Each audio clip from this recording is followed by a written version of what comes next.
యోనాకు చెప్పినాడు దేవుడు, నువ్వు పోయి నినివే పట్టణానికి పోయి వాక్యం చెప్పు, వాళ్ళకు వాక్యం చెప్పు, ఈ పట్టణం నాశనం అయిపోతుందని అన్నప్పుడు యోనా ఏం చేసినాడు, నినివేకు పోకుండా తర్షీషు పారిపోయినాడు. పారిపోయిన తర్వాత అక్కడ తుఫాన్ రావడము, తర్వాత ఆ పడవలోని ఆ నాయకులు అందరు కలిసి ఈ యొక్క యోనాను సముద్రంలో పడేస్తున్నారు.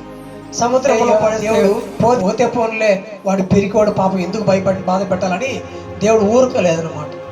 సరే, ఆ యోనా సముద్రంలో పడితే నీళ్లు తాగి మునిగిపోయి చచ్చిపోయేవాడు.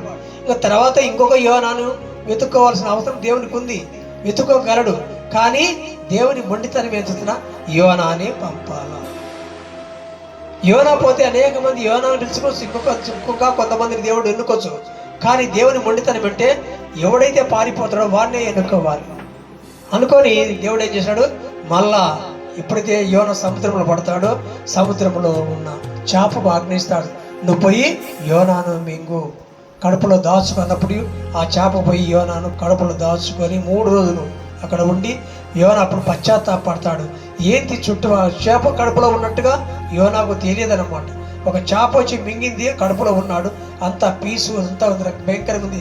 అప్పుడు అంటున్నాడు, అయ్యా నన్ను జ్ఞాపకం చేసుకో, నేను పారిపోయిచ్చిన నాయన, నయా నా మొక్కుబలు నేను చెల్లిస్తాను నాయన అయ్యా అని చెప్పి 3 దినములు ప్రార్థన చేసినప్పుడు దేవుడు మళ్ళీ ఏం చేసినాడు, ఆ యోనాను ఆ చేపకు చెప్పినాడు, నువ్వు ఆ నినివే ఒడ్డున నువ్వు కక్కి వేయనప్పుడు యోన వచ్చేసి యోనాను మళ్ళా చేప కక్కి వేసి యోన పోయి మళ్ళా సువార్త ప్రకటించి వాళ్ళందరూ రక్షించబడ్డారు అన్నమాట.